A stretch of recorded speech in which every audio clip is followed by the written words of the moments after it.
The alarms were already screaming when I reached my command chair. Not proximity alarms. Not shield alarms. Something I had never heard in 200 years of service, the total failure cascade tone, the sound the system makes when it cannot decide which emergency to report first because every single one is happening at the same time. I am Commander Vrethkal of the Imperial Dominion, Supreme Fleet of the Third Armada, decorated veteran of 41 planetary conquests, and I want to tell you what happened at the third planet of an unremarkable yellow star at the edge of the Orion Arm. I want to tell you because I was there. I survived. And because the Emperor's Court deserves to know the truth, not the version that protects careers and keeps medals shining. We arrived at the edge of their solar system with 400 warships at my back. 400. The number had felt almost embarrassing when I received the assignment. The Imperial War Council had debated whether even 50 ships were necessary. They sent 400 as a show of Dominion strength, not because they believed Earth required it, but because they wanted the humans to understand immediately and completely that resistance was not a concept worth considering. The briefing I received before departure had been thorough and deeply reassuring. Earth was a Class 4 primitive world. Single biosphere, no off-world colonies, no detected energy weapons above a certain yield threshold, no faster-than-light capability, no shields, no understanding of Dominion spatial technology. They had discovered the basics of atomic energy approximately 80 of their years ago and had spent a portion of that time pointing those weapons at each other rather than at the stars. The analysts at the Imperial Intelligence Bureau had been practically cheerful when they presented their findings. They are fractured, the lead analyst had told me, his four eyes bright with professional satisfaction. 93 distinct political entities on a single landmass system. They cannot agree on basic resource distribution. They have active conflicts in at least a dozen regions at any given time. Commander, these are not a unified species. They are a collection of arguing tribes who happen to share a planet. The moment our fleet appears above their sky, every one of those tribes will be looking at every other tribe wondering who is going to surrender first. I had laughed at that. So had the rest of the room. The Dominion had done this 91 times before. 91 species encountered, assessed, approached, and absorbed into the Empire. Not one of them had managed to present a meaningful defense. The closest anyone had come was the Velhari of the Second Kandar system, who had actually launched their entire space fleet, 43 ships, mostly research vessels hastily fitted with weapons, directly at the Dominion Armada in what their historians would later call the Great Charge and what Dominion historians would record simply as the Kandar Incident, a footnote, 3 sentences. I expected Earth to be a footnote too.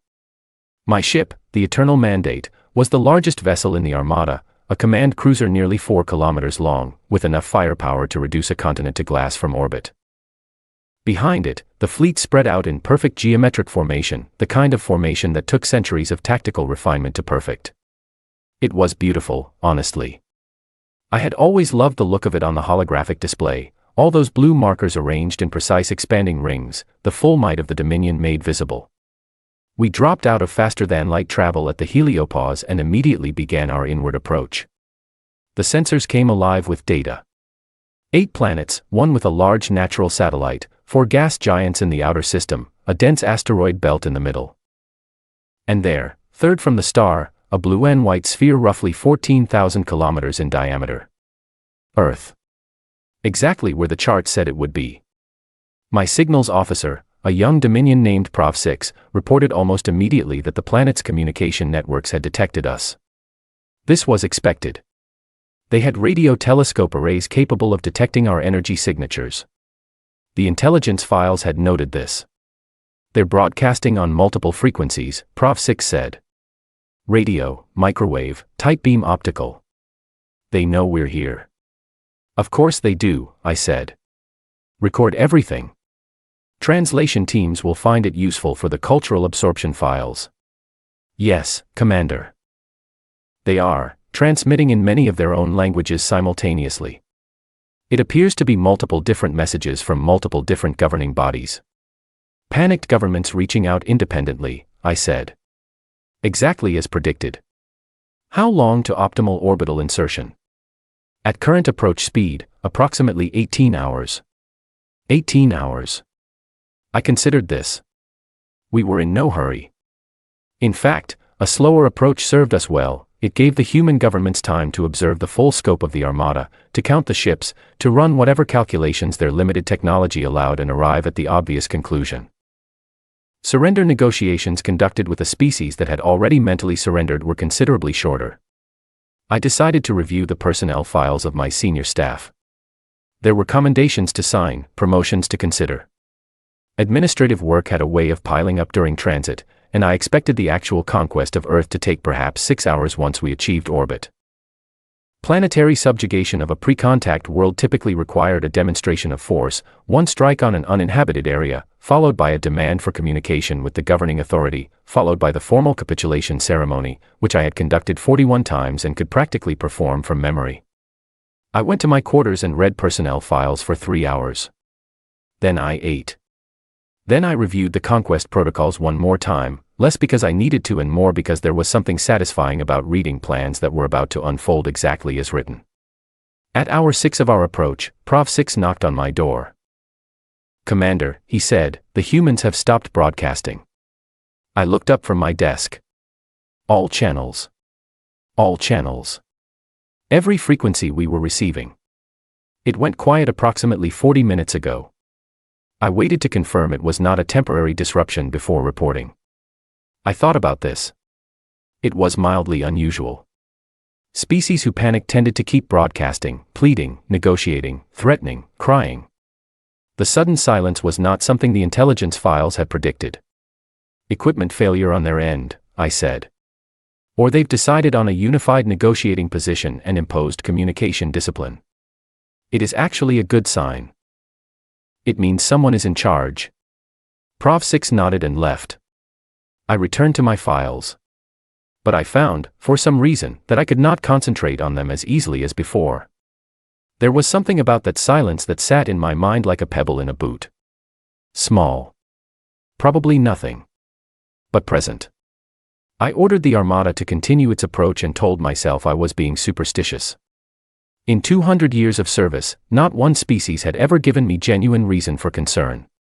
Earth would not be the first. That was not how the universe worked. That was not how the Dominion worked. I signed the commendations and tried to believe my own certainty. But the silence from the third planet stretched on. And on. And on. And I did not sleep as well as I should have that night. The morning of our 12th hour into the approach, I was on the bridge when Lieutenant Hov brought me the sensor report that changed everything. It was not alarming on its face. That was the problem.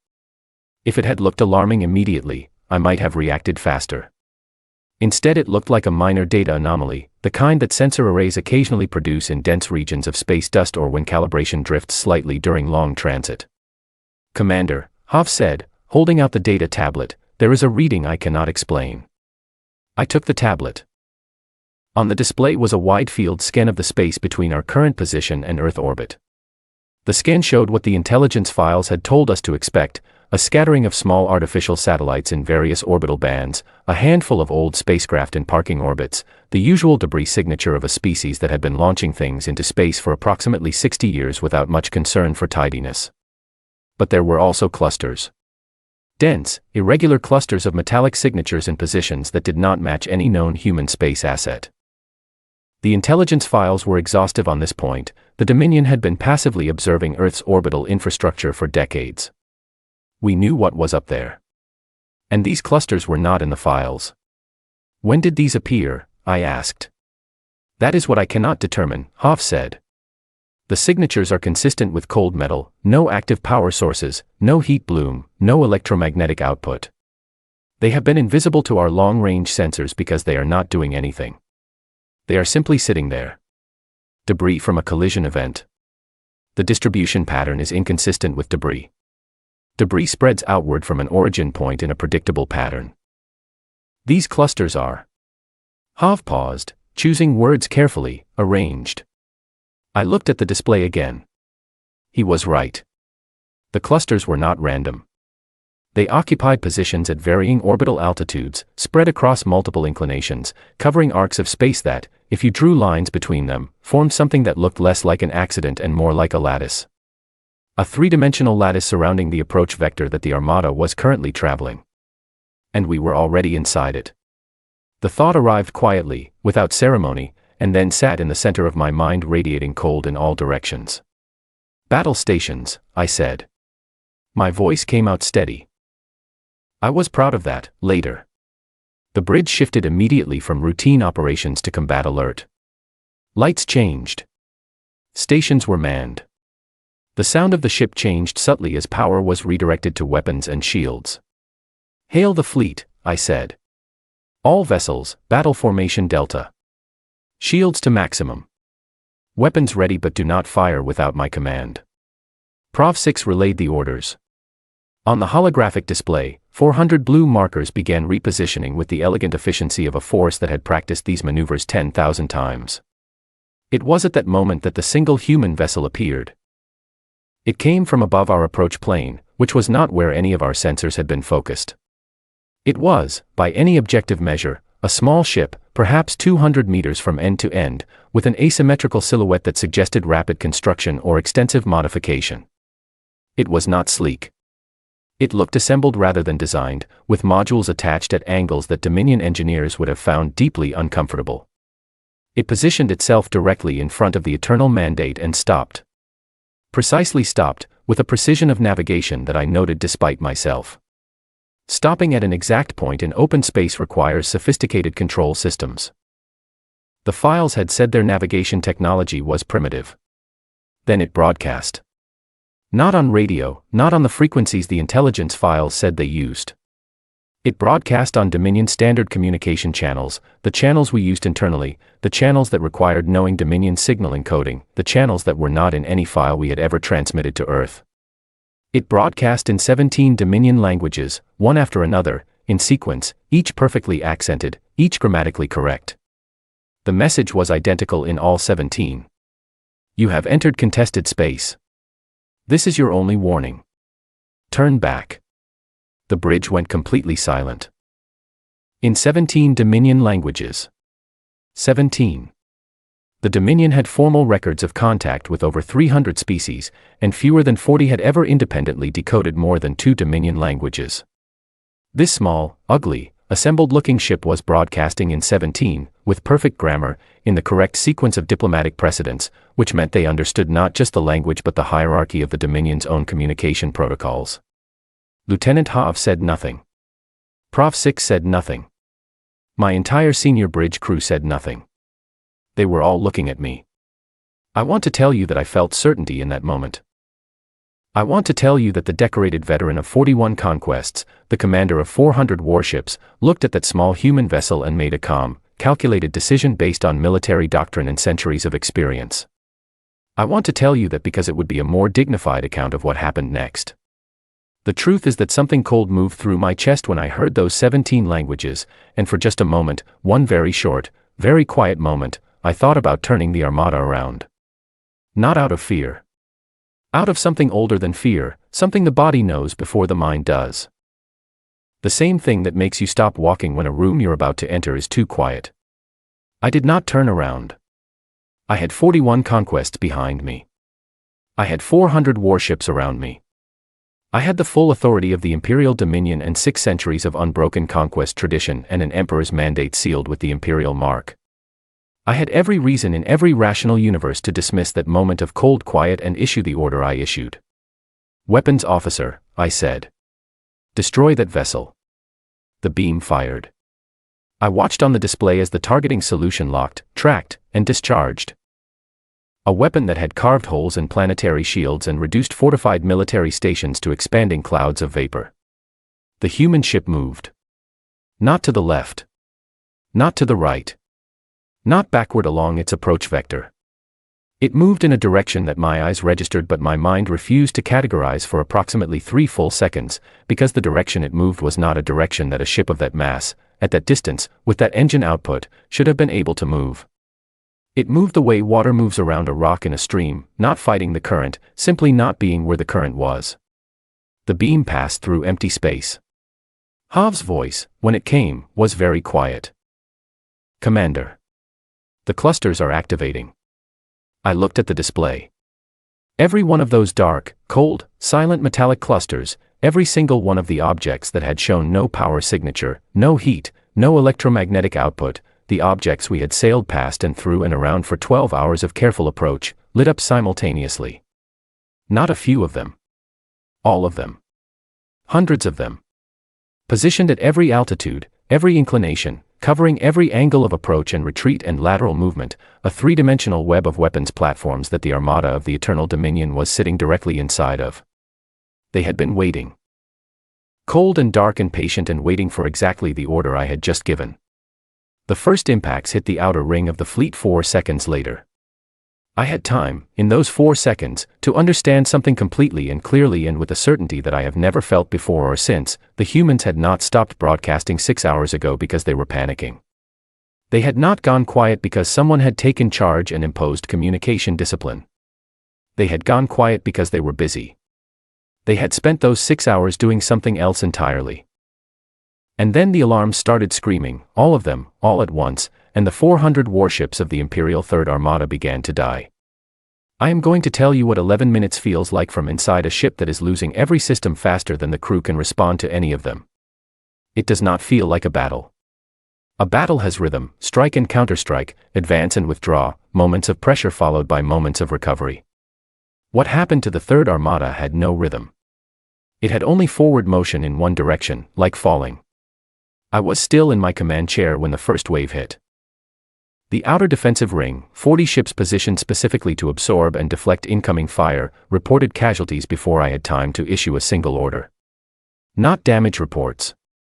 Not shield degradation warnings. Casualties. Ships struck in multiple locations simultaneously, their shields overwhelmed not by the power of individual hits but by the sheer number of them, arriving from different angles at the same instant. The human weapons platforms did not fire in sequence.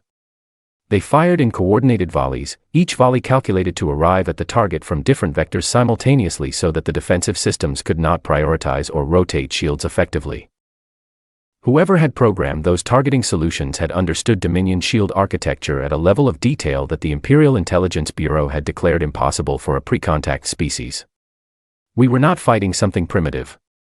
I understood that completely in the first 90 seconds. Shields on sectors 4 through 11 are down, Hav reported. His voice was still professional, still controlled, though I could hear something underneath it now that I had never heard in Hav's voice before. Outer ring has lost contact with 14 vessels. Shield regeneration is not keeping pace with incoming rate of fire. Return fire, I said. All batteries, maximum output, target the platforms. Targeting the platforms was easier to say than to do. The platforms were small, much smaller than any crewed warship, and they were dark. When they fired, the energy bloom briefly made them visible, but they did not fire continuously. They fired in timed bursts and then went cold again between volleys, which meant our targeting systems were effectively shooting at brief flashes of light that appeared and disappeared faster than the lock could stabilize. And there were so many of them. The intelligence files had noted that human orbital manufacturing capacity was limited. That was the word they had used. Limited. What limited apparently meant was not what I had assumed it meant, because the number of platforms now active around us was not consistent with 60 years of limited manufacturing capacity. It was consistent with a civilization that had decided, at some point in the last several decades, that building these platforms was the single most important thing it could do, and had quietly redirected enormous amounts of industrial output toward exactly that goal. Lieutenant Hav gave me the count at the 2-minute mark. 1,143 active platforms. In positions that covered every vector.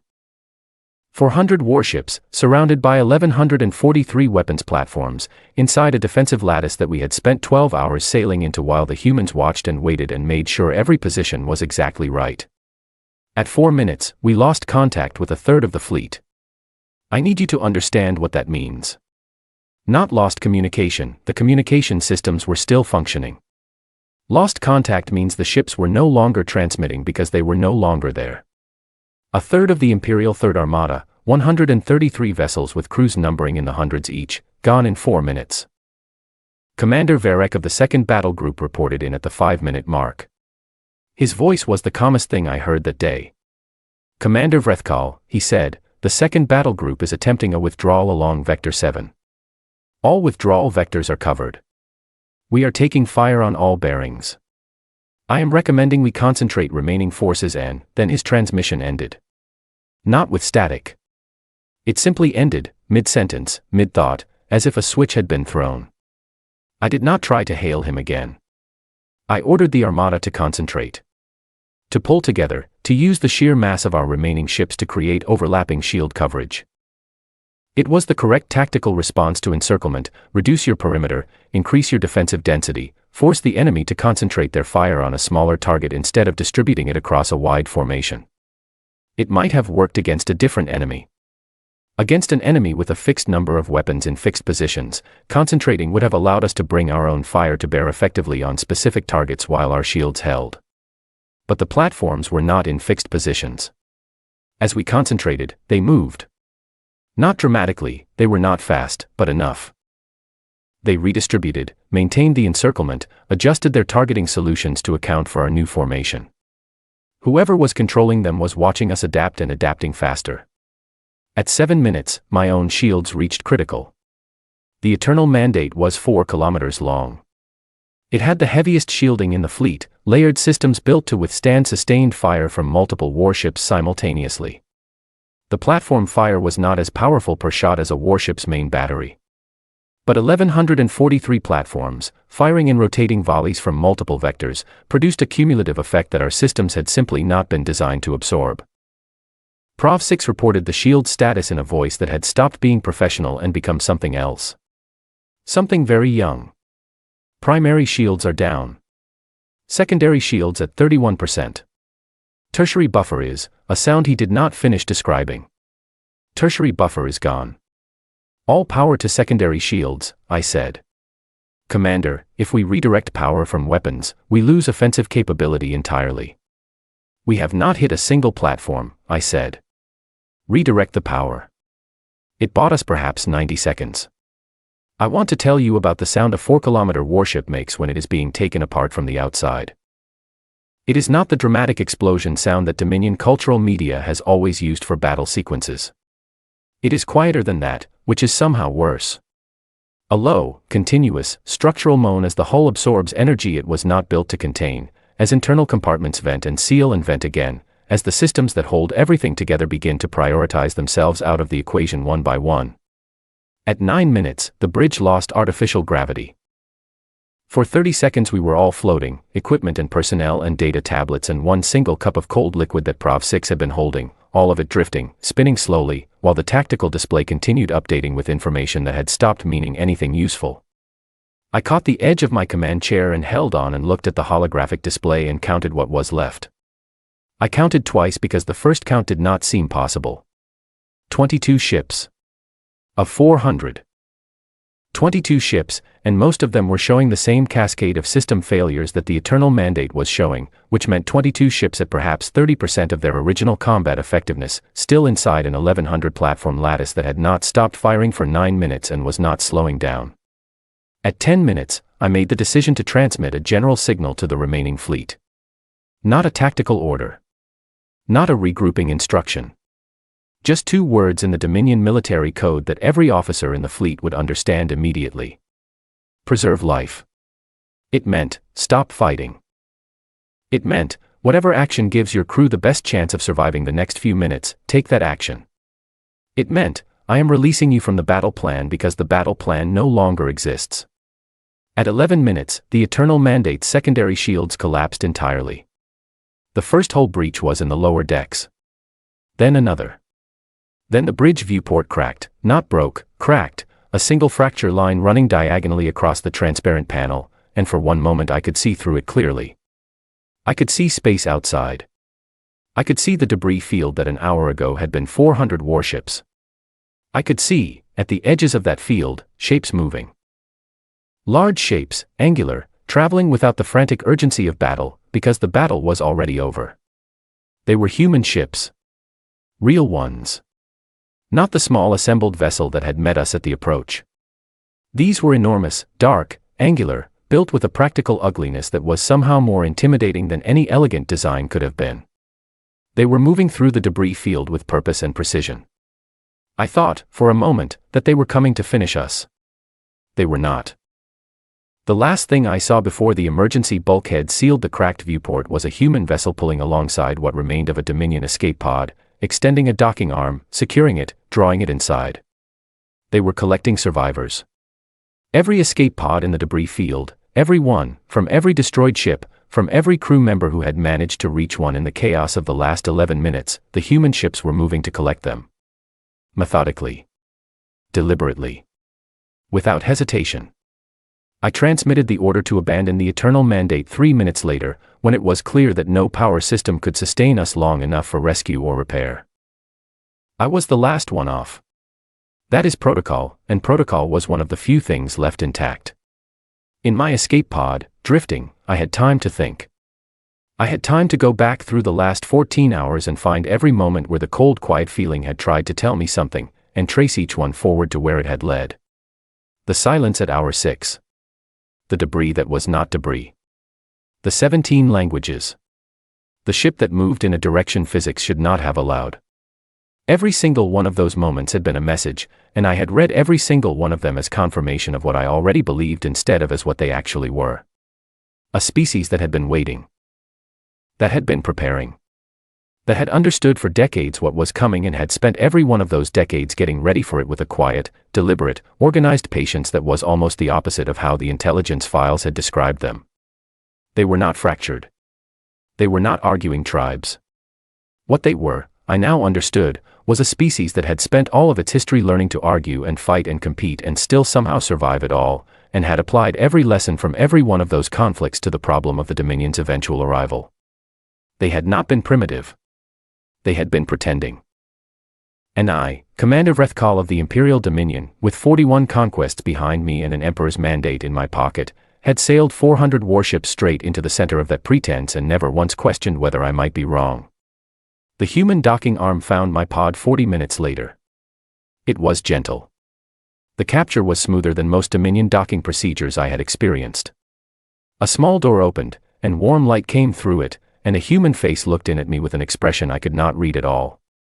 I had always been told that when a species could not be read, it meant they were simple. That complexity of expression required intelligence. The human face was not simple. It was the most complicated thing I had ever seen. There was something in it that might have been concern, and something that might have been relief, and something underneath both of those that I had no word for in any Dominion language. They helped me out of the pod with careful hands, and the door closed behind me, and I stood in a corridor of a human ship surrounded by the low sounds of a vessel at work, and I understood with complete clarity that I was not a prisoner of a primitive species. I was a guest, or a captive, perhaps, the distinction was unclear, of something the Dominion had never encountered before. And the Emperor's court was going to need a very different kind of report than the one I had been composing in my head since we left home. My name is Yin, and until 6 weeks ago I was a staff officer aboard the Eternal Mandate, and I want to be honest with you before I say anything else, I am not sure I am the same person who boarded that ship. The facility where they took us was called Cold Harbor Station. I learned this from a sign on the wall in the first corridor I walked through. Not a sign for our benefit, a sign that was simply there, the way humans apparently label everything, every room and every corridor and every piece of equipment, as if they are worried that someone will forget where they are. I was not the highest-ranking survivor. Commander Vrethkal was alive, and so were several senior officers from other vessels. But we were separated during processing, gently and without explanation, and I did not see the commander again for the first 3 weeks of our stay.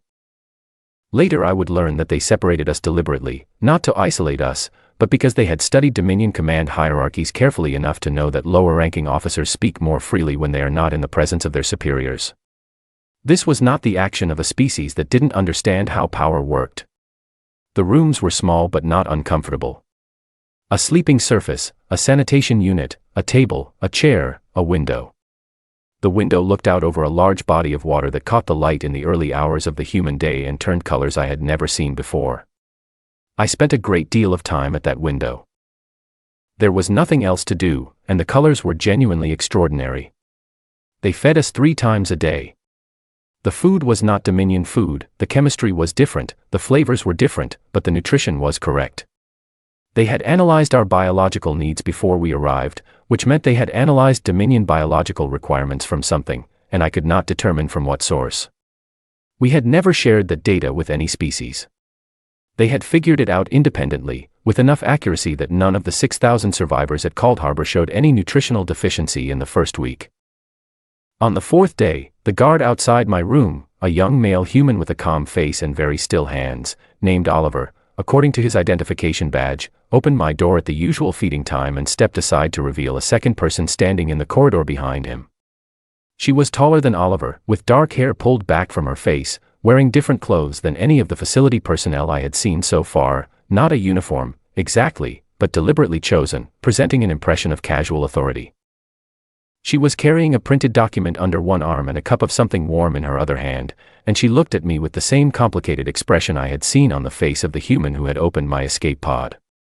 "I am Dr. Helen Ward," she said, in fluent Dominion standard.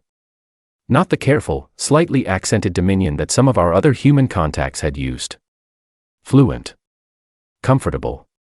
The Dominion of someone who had been speaking it for a long time. "I am a researcher. I study Dominion social organization and governance structures. I am not here to gather military intelligence. I would like to talk to you, if that is acceptable." I sat at my table and gestured to the chair across from it, because I could not think of a reason to refuse and was curious about her despite myself. Saturday she did not open her document. She did not produce a recording device. She set her cup on the table and folded her hands and looked at me, and the first thing she said was not a question about the fleet or the weapons platforms or our tactical systems. She said, "Your rank insignia, the arrangement of the three upper marks, indicates you hold a communication specialty. Am I reading that correctly?" I told her she was. My dissertation argued that Dominion signal officers hold a disproportionate amount of informal influence relative to their formal rank, because information flow in hierarchical command structures creates unofficial power dynamics that the formal hierarchy doesn't acknowledge. I was very proud of that argument when I wrote it. I am curious whether it actually reflects reality. I looked at her for a moment.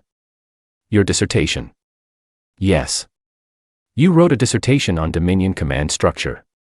"I wrote 4 papers on Dominion command structure," she said, with the small expression that I was learning was called a smile. The dissertation was the longest one. 800 pages. It took me 6 years. "And when did you begin writing it?" "I started the research when I was 24 years old," she picked up her cup. "That was 19 years ago. 19 years ago. I did the calculation automatically. 19 years ago, the Dominion's nearest approach to the Sol system, our first genuine scouting mission, conducted under deep-skin protocols that we had believed were undetectable, had taken place." "You detected our scouting mission," I said. She did not look surprised that I had made the connection. "We detected an anomalous gravitational signature consistent with a large artificial object traveling faster than light. Our physics at the time couldn't explain it. It was classified at the highest levels of about 30 different governments simultaneously, which was actually remarkable given how often those governments disagreed about everything else." She paused. "It was the first time in recorded history that every nuclear-armed nation on Earth made the same decision on the same day without negotiating about it first." "What decision?" "To prepare," she said simply. "To use whatever time we had to get ready. Because we had no way of knowing if the next ship would be curious or hostile, and we couldn't afford to be wrong." This was the moment I began to understand that everything I had believed about Earth was precisely backward. We had looked at their conflicts and seen weakness. We had looked at their divisions and seen vulnerability. We had looked at a species that spent its own history in constant struggle and assumed that struggle had made them fragile. We had never considered that it might have made them very, very good at surviving. Dr. Ward came back every day after that. She never asked about military systems. She never asked about fleet deployment or weapon specifications or shield technology. She asked about things like the relationship between formal rank and social status in Dominion culture. She asked about how Dominion children were educated. She asked about music, whether the Dominion had music, what it sounded like, whether it served a social function or a personal one. She was curious the way water is wet. It was not an act. She genuinely wanted to know. On the 9th day I asked her why. "Why what?" she said. "Why do you study us? The Dominion is your enemy. We came here with 400 ships. Why do you spend time learning about our music? She looked at me steadily for a moment before she answered. The Dominion is not my enemy, she said. The decision to send an armada to conquer us was made by an emperor and a war council who never had to consider the possibility that we could say no. That decision is my problem. The people who make up the Dominion, the staff officers and the signal technicians and the researchers who study other civilizations' social structures, they are not my enemy. They are people who made choices in a system that didn't give them many other options. She paused. I study you because understanding you is how we make sure this never happens again. In either direction. On the 14th day I asked her the question that had been sitting in my mind since the first morning at the window. You knew we were coming for 19 years. You built 1,100 weapons platforms. You decoded our communication protocols. You prepared a defensive lattice so complete that 400 warships couldn't find a way out of it. I paused. Why didn't you come to us first? You had faster-than-light technology. You had the capability. Why wait for us to come to you? She was quiet for a long moment. Because we hoped you'd turn around, she said. Just that. No elaboration. No strategic explanation. No calculation of military advantage or political gain. They had hoped we would turn around. I sat with that answer for the rest of the day and most of the night. I thought about the Dominion War Council in their chamber, looking at Earth and seeing a primitive species not worth a serious military force. I thought about the scouting report that had sat on the Emperor's desk and been summarized in 3 sentences. I thought about the intelligence analyst with his bright eyes telling me they were arguing tribes who couldn't agree on resource distribution. They had detected us 19 years before we arrived. They had spent 19 years building, preparing, calculating, organizing, and in all of that time, in all of that preparation, the fundamental hope had not been that they would win. It had been that we would not come at all. The 6th week brought a change in the facility's routine. The other Dominion survivors began appearing at shared meals, not all at once, in small groups, quietly, in a dining hall that had clearly been arranged to allow accidental proximity without forced interaction. I saw faces I recognized from the Armada. Some of them looked like I imagined I looked. Some of them looked worse. Commander Vrethkal was not among them. On the day before our scheduled departure, they had told us we were going home, all 6,000 of us, unconditional return, no delay. Dr. Ward came for a final conversation. She brought a document this time. She set it on the table between us. It was a single sheet.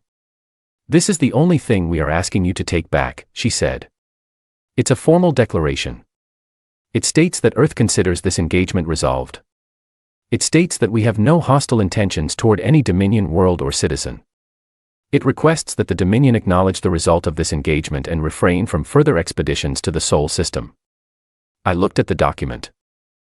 It was written in both Dominion Standard and 23 human languages. And if the Dominion sends another armada, I asked. She folded her hands on the table. Then we will respond to it, she said. But we would prefer not to. I picked up the document. It was lighter than it should have been, given what it represented. Dr. Ward, I said, I need to ask you something honestly. Please. Do you think the Dominion will turn around? Genuinely. Knowing what you know about us. She was quiet for a long time. Long enough that I thought she might not answer. Then she said, I think some of the people in the Dominion, after what happened here, will argue for it very strongly. I think that argument will be difficult to make. I think the outcome will depend on whether the Emperor listens to those people or to the ones who tell him that what happened was a temporary setback that can be overcome with a larger force. She met my eyes. It will not be overcome with a larger force, she said. I want you to know that clearly. Not as a threat. As a fact. We have been preparing for 19 years and we have no intention of stopping. I believed her completely. On the morning of our departure I stood at the window for the last time and watched the light change on the water. A human officer named Peter, quiet, efficient, with a steady calmness that reminded me, oddly, of the best Dominion officers I had served with, came to tell me that the transport was ready. I took the document that Dr. Ward had left me and folded it carefully into the inside pocket of my uniform. In the corridor I passed Oliver, the guard with the still hands who had stood outside my door for 6 weeks. He nodded at me. I nodded back. It was a very small thing. It felt, in the moment, significant. The transport was clean and well-maintained, and the journey back to Dominion space took 4 days. I spent those 4 days writing. Not the kind of report that the War Council would want, the tactical analysis, the weapon specifications, the assessment of human military capability. I wrote that too, because it was required and because they deserved accurate information. But I also wrote something else. I wrote about Dr. Ward and her 800-page dissertation. I wrote about the window and the way the light moved on the water. I wrote about Oliver's still hands in the dining hall and the food that had been chemically correct even before we arrived. I wrote about a species that had detected us 19 years ago and spent every one of those years getting ready, and whose fundamental hope in all of that time had simply been that we would not come. I wrote about what it meant to fight wars against yourself for your entire history and still be here, still surviving, still curious about your enemy's music and the informal power dynamics of your command hierarchy. I wrote about what it meant to be afraid for a very long time and choose to use that fear as a tool rather than as an excuse. And then I wrote the line that I knew would end my career and might, if I was lucky, start something else. My recommendation is that the Imperial Dominion open diplomatic communication with Earth. Not negotiation. Not terms of engagement. Communication. We have encountered, for the first time in 600 years, a species that hoped we would turn around. I believe we should. I looked at the last line for a long time. Then I sent it. The War Council chamber in the Imperial capital is built to be overwhelming. I had been there once before, for an award ceremony after the Third Conquest, and I remembered thinking then that the architecture was designed specifically to make the individual feel small, the ceiling that vanished into darkness above, the long table where the council sat in elevated chairs, the single standing position at the room's center where whoever was being addressed had to remain without support, exposed from all angles. I stood in that position and delivered my account. They had already received the official battle reports. They already knew the numbers. What they wanted from me, the only survivor of the Eternal Mandate's command staff to return with a coherent narrative, was something the numbers couldn't give them. They wanted an explanation. They wanted a reason. They wanted something they could use to understand how 400 warships had been destroyed in 11 minutes so that they could prevent it from happening again. Admiral Gren, the senior military council member, spoke first. He was old, even by Dominion standards, with the careful, deliberate speech of someone who had spent a century learning never to reveal what he was thinking. Staff Officer Yin, he said. Your report identifies no tactical flaw in the fleet's approach. You report no equipment failure, no communication breakdown, no lapse in command protocol. You report that the fleet operated exactly as it was designed to operate. Yes, Admiral. And yet the fleet was destroyed. Yes, Admiral. Then what you are telling this council is that our fleet was correctly deployed against an enemy we had assessed as primitive and was nonetheless comprehensively defeated. Yes, Admiral. That is precisely what I am telling you. There was a silence around the long table that had a texture to it, like something just before a storm. Explain to this council, Gren said, how a species with chemical propellant rockets and primitive atomic technology managed to destroy 400 of the most advanced warships in the Dominion. I had prepared for this question. I had spent 4 days on the transport preparing for it, and several more days after returning preparing for it, and I want to tell you that my answer was eloquent and comprehensive and strategically framed. It was not. It was the truth, stated plainly, because I had spent 6 weeks in a room with a woman who studied things honestly, and I had come to believe that honesty was the only response that served anyone. They did not have chemical propellant rockets and primitive atomic technology, I said. They had that infrastructure visible on the surface. They had been quietly building something entirely different in orbit for approximately 38 years, which is when they first detected our presence in the outer regions of their solar system. The room was very still. The intelligence files were compiled from long-range passive observation, I continued. They accurately described what Earth looked like from a distance.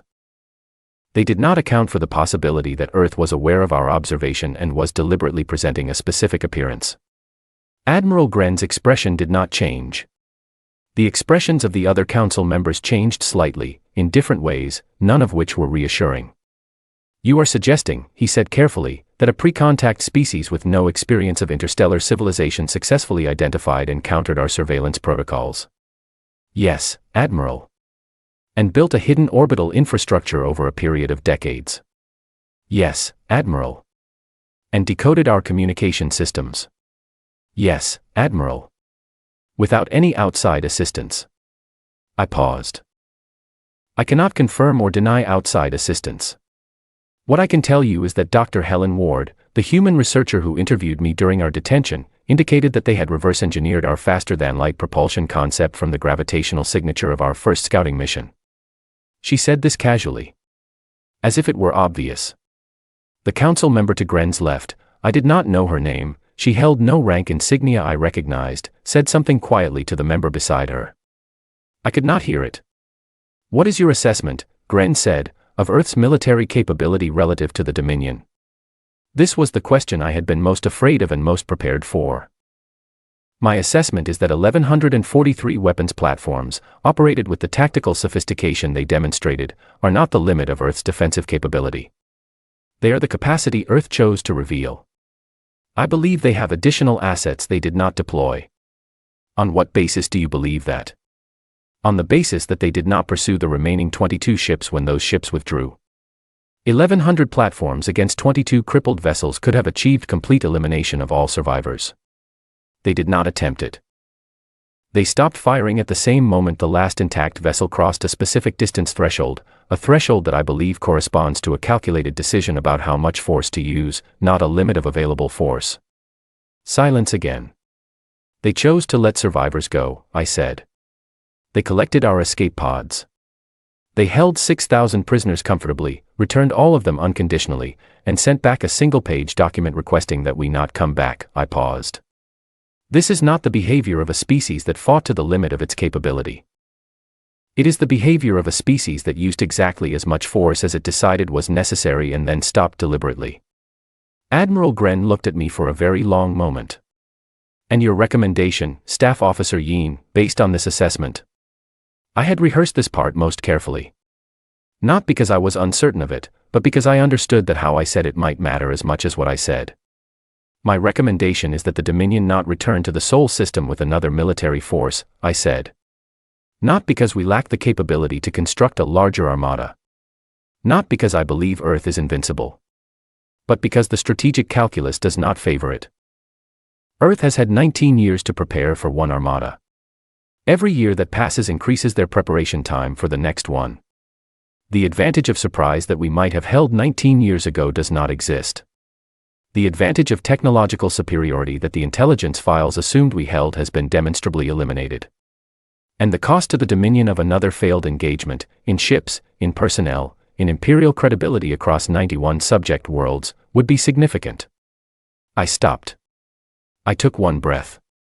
But that is the tactical recommendation, I said. I also have a different one.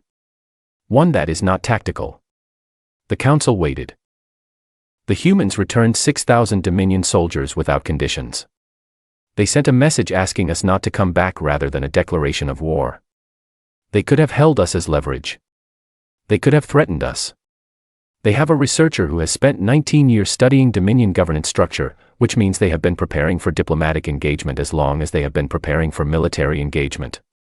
They gave us every possible opening to choose something other than another conflict. I looked at the long table, at all those faces that I could not read any better than I had been able to read Dr. Ward's on that first day. They hoped we would turn around, I said. At every possible stage. They built weapons and they hoped we wouldn't make them use them. They kept every one of our people safe and they hoped we would understand what that meant. They are offering us something the Dominion has not been offered in 600 years, a species that wants to deal with us rather than be conquered by us. I reached into the inside pocket of my uniform and placed the single-sheet document on the floor in front of me, because there was no surface to put it on in the center of the room. They asked us to acknowledge the result and refrain from further expeditions. I am asking this council to do more than that. I am asking you to respond. Not with another armada. With a message. The silence lasted a very long time. Admiral Gren picked up his own document from the table and looked at it for a moment that stretched. This council will deliberate on your recommendations, he said, in his careful, revealing nothing voice. You are dismissed. I walked out of the chamber. My footsteps on the stone floor were very loud in the quiet. Behind me, I heard voices beginning, low and quick and urgent, and I did not try to hear what they said. In my quarters that night, alone with the lights low, I wrote in a private record that I have kept since childhood. I write in it when I need to understand something. Sometimes the writing itself is the understanding. I wrote, there is a species at the third planet of a yellow star in the Orion arm that has been afraid for as long as it has existed. It grew up on a world that tried to end it in 100 different ways: ice ages, collisions, the unpredictable violence of its own biology, the constant competition of a crowded, complicated ecosystem. It survived all of it. And then it survived itself, century after century, conflict after conflict, each one leaving it more practiced at the thing it most needed to be practiced at. I wrote, they fight like a species that knows exactly what it is fighting for. And they stop fighting the same way. The precision with which they went to war and the precision with which they stopped it are the same precision. They did not get lucky. They have been preparing for everything, including the part after the fight. I wrote, the Dominion has never met a species that hoped we would turn around. I did not know, until I heard it said plainly, how much that would matter to me. I did not know that it was possible to be a military force and also be hoping, genuinely, that the force would never be needed. I wrote, I have filed my recommendation. I have told the truth. What happens next is the Council's decision, and then the Emperor's decision, and then history's decision. I wrote, I hope they turn around. And then I closed the record and lay back on my sleeping surface and looked at the ceiling in the dark, and thought about a window and a body of water and light that moved across it in the early hours of an alien morning, and a woman with a cup of something warm and 800 pages of careful, honest research, who had looked at the species that came to conquer her world and chosen to understand it rather than hate it. The Dominion had spent 600 years being the thing that other species were afraid of. We had taken pride in that. We had built monuments to it and written histories around it and trained our children on its certainty. I had met the species that was not afraid of us. Not because they were naive or unaware of the danger, but because they had taken their fear and turned it into something else entirely, something patient and careful and prepared and still, underneath all of it, hopeful. They were more frightening than anything we had ever conquered. They were more frightening precisely because they did not want to be frightening. Because they built 1,100 weapons platforms and maintained the sincere hope that no one would ever make them use them. I fell asleep thinking about that. The most dangerous thing in the known universe had turned out to be a species that wanted peace badly enough to spend 19 years making absolutely certain it could enforce one. In the morning, I would find out what the Council decided. But for now, for one quiet